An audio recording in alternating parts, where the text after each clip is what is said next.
menggunakan TKA itu untuk seleksi SPMB jalur prestasi di tingkat SD ke SMP, SMP ke SMA. Selama ini kan hanya nilai rapot. Jotram di masing-masing satuan pendidikan, fakta yang mengejutkan bahwa lebih dari 89,66% ya kan hasil anak-anak tersebut itu di bawah 50%.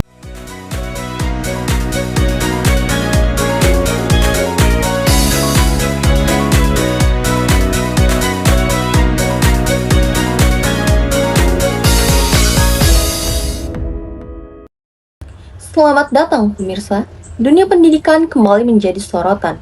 Datang dari Provinsi Lampung, sebuah hasil tes kemampuan akademik atau TKA yang digunakan sebagai salah satu tahapan seleksi masuk SMA unggulan menjadi sorotan publik. Tes ini dilaksanakan untuk mengukur kemampuan akademik siswa secara lebih objektif dan menjadi pelengkap dari nilai rapor yang selama ini dijadikan syarat utama dalam proses seleksi. Namun, hasil yang diperoleh dari tes tersebut justru menimbulkan perhatian karena menunjukkan kondisi yang tidak sesuai dengan harapan. Dalam pelaksanaan seleksi tersebut, diketahui bahwa sebagian besar siswa yang mengikuti tes kemampuan akademik memperoleh nilai yang berada di bawah standar. Kondisi ini cukup mengejutkan karena para peserta merupakan siswa yang mendaftar ke SMA dengan kategori unggulan. Sekolah unggulan biasanya diharapkan dapat menampung siswa dengan kemampuan akademik yang baik.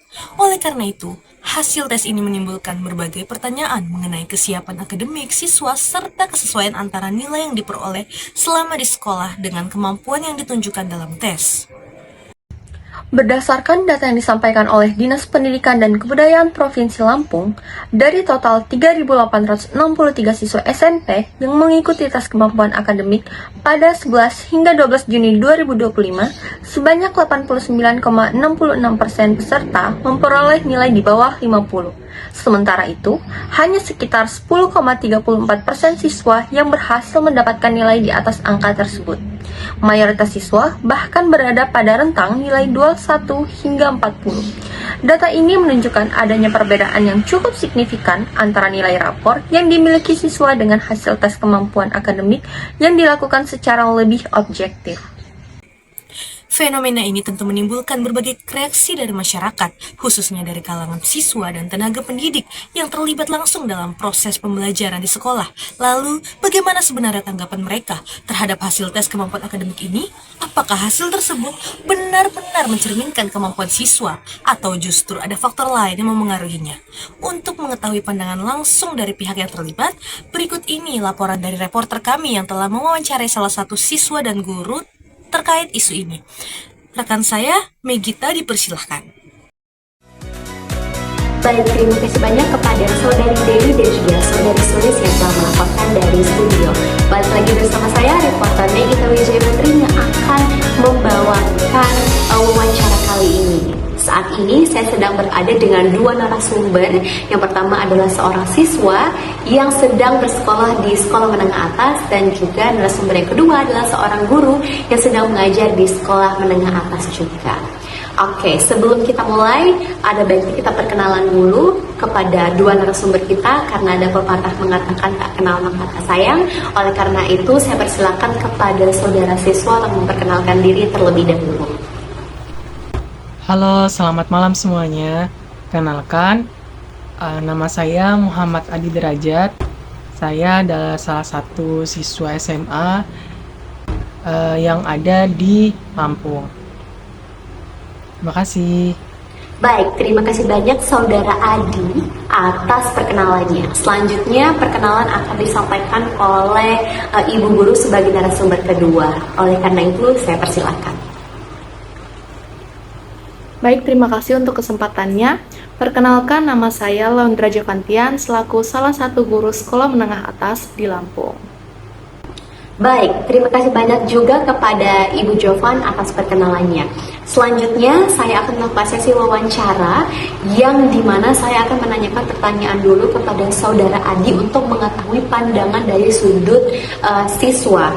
Lalu setelah itu saya akan menanyakan jumlah pertanyaan dengan jumlah pertanyaan yang sama kepada Ibu Jovan untuk mengetahui sudut pandang seorang guru dalam menjalankan TKA. Baik, tanpa berlama-lama lagi kita langsung saja mulai sesi wawancara kita untuk mengetahui TKA dari sudut pandang siswa terlebih dahulu. Oke, kepada Saudara Adi saya akan melontarkan pertanyaan ya. Kita masuk ke pertanyaan yang pertama untuk Saudara Adi. Pertanyaannya adalah, gimana pendapat Saudara Adi sebagai siswa mengenai hasil tes kemampuan akademik yang ternyata hasilnya Adi maupun teman-teman Adi itu mendapatkan nilai yang sangat rendah, tidak sesuai dengan ekspektasi Adi maupun teman-teman Adi.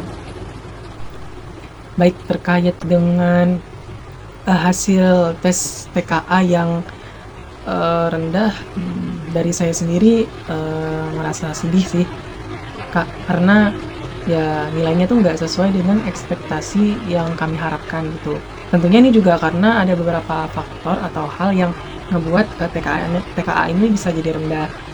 Salah satunya itu adalah karena proses kami belajar itu yang kurang, sehingga nggak maksimal gitu ya, sehingga ya ketika kami mengerjakan pun sebisa dan semaksimal yang kita bisa, seperti itu sih Kak. Baik, pertanyaan selanjutnya kepada Saudara Adi, sebagai seorang siswa yang akan melaksanakan tes kemampuan akademik, apakah Adi sendiri, dalam dirinya sendiri, apakah Adi merasa sudah sangat cukup siap saat mengikuti tes kemampuan akademik tersebut? Oke, untuk itu sebenarnya saya belum terlalu siap ya untuk mengikuti tes TKA ini, karena persiapannya yang cukup singkat gitu ya, sehingga seperti yang saya bilang sebelumnya, persiapannya jadi sedikit kurang maksimal gitu. Jadi ketika kami mengerjakan, saya dan teman-teman saya di SMA itu mengerjakan soal TKA itu kesulitan gitu, karena memang waktu yang diberikan pun ya singkat gitu ya, karena juga dadakan pelaksanaannya seperti itu. Baik, tadi Adi ada menyebutkan bahwasannya persiapannya kurang maksimal, ya kan? Nah, karena persiapan kurang maksimal itu saya mau tahu nih, apakah dari pihak sekolah atau pihak guru yang terkait tidak memberikan kisi-kisi atau latihan soal sebelum Adi dan teman-teman Adi melaksanakan tes kemampuan akademik tersebut? Ya, oke, terkait itu di sekolah saya sendiri dan teman-teman saya di SMA itu, kami belum ada pernah dikasih kisi-kisi ataupun latihan soal untuk persiapan TKA ini Kak. Jadi sebenarnya kami juga kayak bingung gitu, kenapa kok nggak ada gitu. Kalau misalnya ada kan kami bisa punya gambaran gitu untuk mengerjakan soal TKA-nya. Nah, tapi kami nggak ada menerima sedikit pun gitu kisi-kisi ataupun gambaran soal yang yang sesuai dengan tes TKA ini gitu. Makanya kami kesulitan ketika mengerjakan, kok kayak gini soalnya gitu. Jadi kami bingung gitu untuk mengerjakannya karena kami nggak terbiasa dengan soalnya itu. Oke, pertanyaan terakhir nih buat Adi. Tadi Adi ada menyinggung tentang bahwasanya tidak ada diberikan latihan soal atau kisi-kisi dari pihak sekolah karena satu dan lain hal, ya kan? Nah, itu juga mencakup karena kurikulum yang sering berubah-ubah kan, dan ini juga menjadi salah satu keluhan terbesar siswa-siswi dalam menjalankan TKA yang membuat mereka anjlok. Nah, menurut pendapat Adi sendiri nih, menurut pendapat Adi pribadi, gimana tentang kurikulum yang berubah-ubah secara tidak signifikan, secara tidak jangka panjang, 2 tahun berubah, 2 tahun lagi berubah, seperti itu terus tanpa adanya terselesaikan kurikulum tersebut. Gimana pendapat Adi sebagai seorang siswa? Terkait dengan perubahan kurikulum dari saya sendiri itu sebenarnya saya ini angkatan yang di kelas 10 itu saya menerima kurikulum 2013. Nah, kemudian di kelas 12-nya itu saya dan teman-teman saya itu berpindah ke kurikulum Merdeka. Jadi saya angkatan yang berpindah dari kurikulum 2013 ke kurikulum Merdeka. Jujur saja, dari saya sendiri sebagai siswa yang merasakan itu sangat kesulitan gitu Kak. Karena kami perlu beradaptasi dan menyesuaikan diri gitu ya dengan kurikulumnya gitu. Nah, yang sebelumnya pelajarannya itu seperti ini, kemudian ada kurikulum baru berubah gitu untuk pengajarannya. Jadi kami sedikit perlu menyesuaikan diri gitu. Kesulitan kami di situ sih Kak untuk terkait dengan perubahan kurikulum ini. Baik, terima kasih banyak Adi atas jawaban yang telah diberikan. Nah, tadi kita sudah melihat TKA dari sudut pandang siswa. Agar berita ini tidak termakan oleh satu pandangan saja, maka dari itu saya mengambil dari sumber seorang guru yang kedepannya bisa kita kaitkan nih pandangan antara pandangan seorang siswa dan juga pandangan seorang guru. Sekali lagi saya ucapkan terima kasih banyak kepada Saudara Adi atas jawaban yang telah diberikan. Iya Kak, terima kasih banyak Kak. Sekarang saya berlanjut ke narasumber kedua, yaitu Ibu Jovan yang merupakan seorang guru di sekolah menengah atas. Baik, Ibu Jovan, kita langsung masuk ke pertanyaan pertama dalam wawancara ini. Jadi menurut Ibu Jovan sendiri nih, gimana tanggapannya terhadap hasil tes kemampuan akademik siswa-siswi yang ternyata realitanya menunjukkan banyak sekali nilai yang anjlok, yang tidak memenuhi standar, atau bahkan jauh sekali di bawah standar? Baik, untuk tanggapan saya, tentu saja hal ini merupakan hal yang cukup memprihatinkan, apalagi untuk didengar oleh saya yang adalah seorang pendidik, yang dimana saya mendidik siswa-siswi saya untuk dapat memiliki pengetahuan yang baik. Namun hal ini juga akan tentunya menjadi refleksi diri bagi kami para guru untuk bagaimana sih mengapa hal ini dapat terjadi. Yang dimana memang faktanya bahwa hampir 90% siswa kami itu tidak mampu menembus nilai 50. Jadi hal ini mengindikasikan bahwa sebenarnya angka-angka yang tinggi yang tertera di rapor ini belum memiliki korelasi yang kuat dengan penguasaan konsep dasar siswa-siswa kami. Jadi kami tidak ingin menyalahkan satu pihak, namun hasil ini tentu saja menjadi bukti bahwa evaluasi pendidikan kita perlu segera dibenahi agar nilai ini bukan menjadi sekedar deretan angka saja, melainkan sebagai representasi akurat dari kecerdasan dan keterampilan siswa-siswi kita. Untuk Ibu Jovan sendiri nih, apakah ada tantangan dalam mempersiapkan siswa-siswi untuk melakukan tes kemampuan akademik? Baik, untuk tantangan dalam mempersiapkan siswa ini biasanya di budaya belajar siswa, yang dimana dalam budaya belajar siswa sekarang itu siswa ini cenderung diajarkan untuk menghafal dan memahami secara dasar tanpa adanya pemahaman yang bermakna atau deep learning. Jadi tantangannya ini di budaya belajar tersebut, yang dimana memang kita harusnya mengganti atau menggeser fokus yang hanya dari memahami atau menghafal ini menjadi pemahaman bermakna, yang dimana siswa-siswi ini dapat berpikir dengan kritis dan menggunakan nalarnya untuk memecahkan suatu masalah atau untuk mencari suatu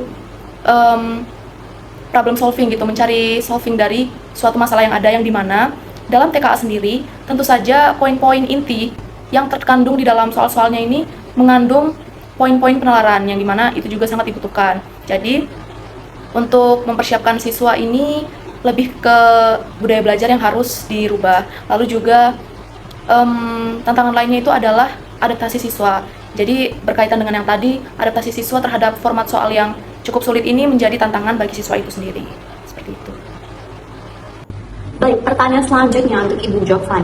Bagaimana proses evaluasi yang dilakukan dalam sekolah maupun di dalam kelas selama Ibu mengajar? Karena melihat hasil dari TKA siswa-siswi ini sangat rendah, itu bagaimana proses evaluasinya, Bu? Baik, bagaimana proses evaluasi pembelajaran kami? Jadi biasanya evaluasi kami ini mencakup penilaian harian, tugas proyek, dan ujian akhir semester. Namun, kami juga menyadari bahwa seringkali penilaian-penilaian yang kami berikan ini masih bersifat akomodatif dan administratif, yang terkadang memang dipengaruhi oleh faktor-faktor non-akademik demi memenuhi standar KKM untuk membantu kelulusan siswa tersebut. Jadi evaluasi yang sudah kami lakukan mungkin belum sepenuhnya dapat menguji daya kritis pada siswa yang tingkat setara dengan standar sekolah unggulan, seperti itu. Jadi hasil rapor terlihat sangat baik, namun belum teruji cukup baik dalam tes independen, seperti itu. Terakhir untuk Ibu Jovan, menurut Ibu, apakah ada langkah konkret yang sekiranya akan dilakukan baik dari diri Ibu maupun dari sekolah untuk meningkatkan hasil belajar siswa ke depannya dan untuk meningkatkan nilai siswa supaya menjadi lebih baik lagi ke depannya? Baik, untuk langkah konkret yang akan kami lakukan ke depannya untuk meningkatkan hasil belajar siswa ini, yang pertama yang dapat kami lakukan adalah kami akan melakukan atau memberikan model soal HOTS atau biasanya disebut dengan Higher Order Thinking Skill. Jadi dalam setiap ujian yang akan diselenggarakan, kita akan menggunakan model soal HOTS untuk melatih atau membiasakan siswa-siswi untuk terbiasa berpikir dengan logika yang kompleks. Lalu yang kedua itu kita bisa menggunakan penguatan literasi yang dimana kita mengganti fokus dari sekedar memahami atau sekedar mengetahui atau sekedar menghafal isi buku atau tulisan itu menjadi pemahaman yang bermakna. Maksudnya adalah menuju penguatan pengetahuan yang melalui penalaran yang tinggi. Jadi seperti itu. Lalu kita juga bisa melakukan transparansi nilai rapor. Jadi kami akan memperketat standar pemberian nilai di rapor. Jadi nilai yang diberikan nanti harus mencerminkan performa siswa yang sebenarnya tanpa ada manipulasi, sehingga siswa dan guru ini tahu dan memiliki gambaran nyata mengenai posisi kemampuan dari siswa ini sebelum akhirnya menghadapi seleksi TKA seperti itu atau seleksi masuk sekolah unggulan. Baik, terima kasih banyak kepada Ibu Jovan atas jawaban yang telah diberikan. Sebelum menutup, saya mengucapkan terima kasih banyak kepada Saudara Adi dan juga Ibu Jovan yang telah menyempatkan waktunya untuk sedikit bercengkrama dengan saya membahas tentang TKA. Sekali lagi, saya mengucapkan terima kasih yang sebesar-besarnya kepada Saudara Adi dan juga Ibu Jovan. Baik, mungkin itu saja yang bisa dapat saya sampaikan. Terakhir, saya Begita Wijaya Putri melaporkan kembali ke rekan di studio, Saudari Dewi dan juga Saudari Sulis.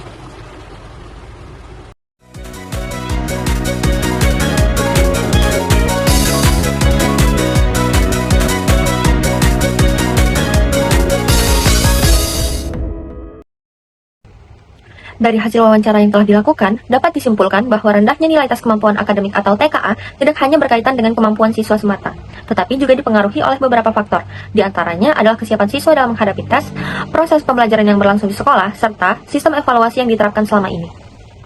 Selain itu, tanggapan dari guru dan siswa menunjukkan bahwa pelaksanaan TKA menjadi bahan refleksi bagi dunia pendidikan.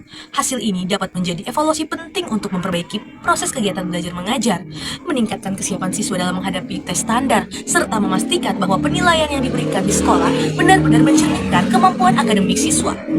Hal ini penting agar terdapat kesesuaian antara tujuan pembelajaran, proses belajar mengajar di kelas, serta hasil belajar yang akan dicapai oleh siswa. Demikian laporan kami mengenai hasil tes kemampuan akademik untuk seleksi SMA unggulan di Provinsi Lampung. Terima kasih atas perhatiannya. Sampai jumpa. Wassalamualaikum warahmatullahi wabarakatuh.